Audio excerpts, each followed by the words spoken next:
I think the secret to success, it doesn't matter if you come from a little village or from a big town. There's one thing that you have to do, and that is, you have to first of all work your ass off. And number two, you have to have a very clear vision of where you want to go. You have to be brave, you have to be tough, have to discipline to follow through.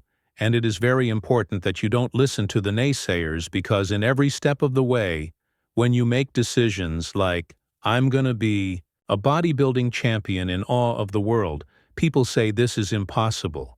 This is an American sport that's never gonna happen. When I went in, I wanted to be in the movies to say, you have an accent. It's never gonna happen. That whenever became a leading man. When you have an accent, everything is always impossible until someone does it. Trust yourself, break some rules. Don't be afraid to fail. Ignore the naysayers and stay hungry. Let me tell you, I've made a fortune in several careers, and have been very successful in several careers by ignoring the naysayers and believing in myself. Imagine you're 15 years old, Indian Austria, and you say to the people, I want to be the bodybuilding champion of the world. Of course they come here and say, but wait a minute. This is an Austrian sport, bodybuilding. That's an American sport, but you know something. I had it very clear, my vision, and then do exactly what I wanted to do. I wanted to be a bodybuilding champion. And I started training 1 hour a day, 2 hours a day, 3 hours a day. By the time I was in military service with the age of 18, I trained for 5 hours a day, and I became the youngest Mr. Universe ever, the youngest world championship in the age of 20, so much. For it can't be done, and right after that, because there's 80 of the Be Hungry event after my next goal, which was to come to America. I came over here with empty pockets, but full of dreams, full of desire. I knew that this was where I could continue my bodybuilding career and sudden acting, also go into the acting profession.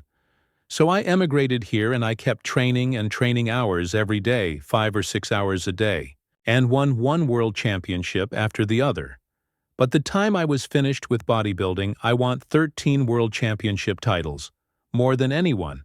And then again, it was hungry to move on, because you can't do bodybuilding for the rest of your life. I wanted to move on, and I knew it was acting that I wanted to get into. But they again have faced the same obstacles where people said it can't be done. When I talked to agents, they said to me, you cannot become just an act and walk in the movies and say, I just don't want to become an actor. I want to be a leading man. They say, oh, forget about that. They laughed, with your accent. No one has become a leading man with your accent and with your body. Look at all those bumps sticking out. This overdeveloped body they were in 20 years ago in the Turkish movies. But now it's Dustin Hoffman. It's Al Pacino, it's Rudy Howe. And there's the new sex simples. Only understand it. Look at the forget it. It will never happen. And with your name spots and schnitzel or whatever your name is, I can see that already up. Then the billboard says, I gotta sell any tickets, but you know something, I didn't listen to them. I started working very hard, just like in bodybuilding, 5-6 hours that. They went to acting classes, speech classes, dialogue classes, accent removal classes, everything that you can think of. I did, and slowly everything started happening. All of those liabilities that they talked about started turning into assets when it had Conan the Barbarian. The director came to me and he said, if he wouldn't have you, people don't have to build one. And on Terminator, the director said I couldn't imagine to have anyone played Terminated. It wouldn't have an accent. They wouldn't have your body. I cannot imagine the line, I'll be back, with a normal American accent. It works so perfectly to give his German accent. So all of those things that they say, the liabilities became an asset the moment as moment went on at the grew. And I went from one movie to the next, so to make more and more money than a hand, ended up being the highest paid actor with $30 million in 2003. That just shows you again so much for it can't be done. This is why I try to tell you, anything and everything can be done.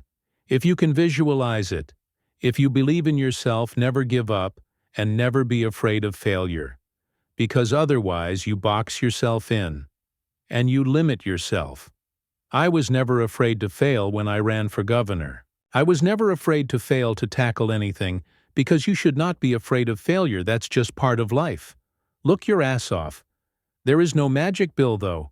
Is no magic out there. I'm a big believer in there's no such thing as a self-made man, because as so many times people say that, you're self-made man, you're the perfect example of the American dream and this and that.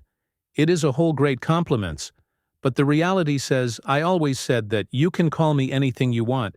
You can call me Arnie Schwartzy, Governor Schnitzel, whatever you want to call. But don't ever call me self-made man, because I would not be here if I wouldn't have had parents that were dedicated and gave us the love and affection and the discipline. And all of the stuff. Right from the beginning, I wouldn't be here if I wouldn't have had to help from so many bodybuilders in Graz that helped me. Then all the way the Munich are Babu sick. Then shall we do that? Brought me to America. He brought me the America. And he gave me the confidence he paid for the first apartment in Santa Monica. Without there, that wouldn't have made it. So how can I say that I'm a self-made man, including when I was governor? I had 5 million people voting for me. Every one of those people did voted for me, helped me to become governor. How can I say that I made myself right? So this, it will be nonsense, universe. So this is why I say, those are the things that I think more important for me to be successful. Indurga said it is better than from what village you come from anyway. You have to recognize that there's a kind of the elements that make one successful. Right away from body going on. When I worked out, I didn't just lift for myself, I wanted to lift the entire sport. I always was interested to work towards something that is bigger than me. Something that is going to be around much smaller than me. I'm gonna be gone, one that the body double should not be gone. Music. But how successful you get, no matter how old you get, you always have to be hungry for more. You always have to be hungry for learning new things, because he never learned enough. I, for instance, learned when I grew up. I always thought that greatness was directly tied to fame and fortune. I thought that the bigger career and the money that achievement would equal success, but I was dead wrong. But I learned that later on, I learned that totally by coincidence, with the University of Wisconsin, did a research program on what effect weight training would have for Special Olympians, for intellectually challenged people. They called me. They said, Arnold, you're the expert in this subject. We want you to come up to the university and to help us with our program, to help us with our Special Olympians. And I flew up to the University of Wisconsin, and I helped. And there were these kids. The first exercise we decided to do was bench press, and they were all standing in line. The first kid lay down on the bench. I put the 40-pound barbell over his chest, and they did a simple exercise of bench press. He did 10 reps.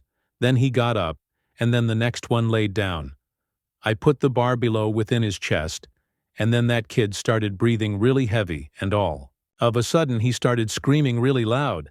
And he jumped up, put the bar back, and he started shaking. I realized that he was scared of the weight, so I calmed him down and said this, okay, just watch your friends through the bench press, maybe. You want to try it again? Music, and the friends came through and they did all the bench press. Everyone did great performance. And then all of a sudden he stood in line on my enemy and tried again. He laid down. This time I gave him the empty bar, just the 20 pounds. And he did 10 reps. Then I said, you want to have more plates on it? More weight? He said yes, except put too much plates on it. Now goes back to the 40 pounds that he had earlier, and it did 10 more reps.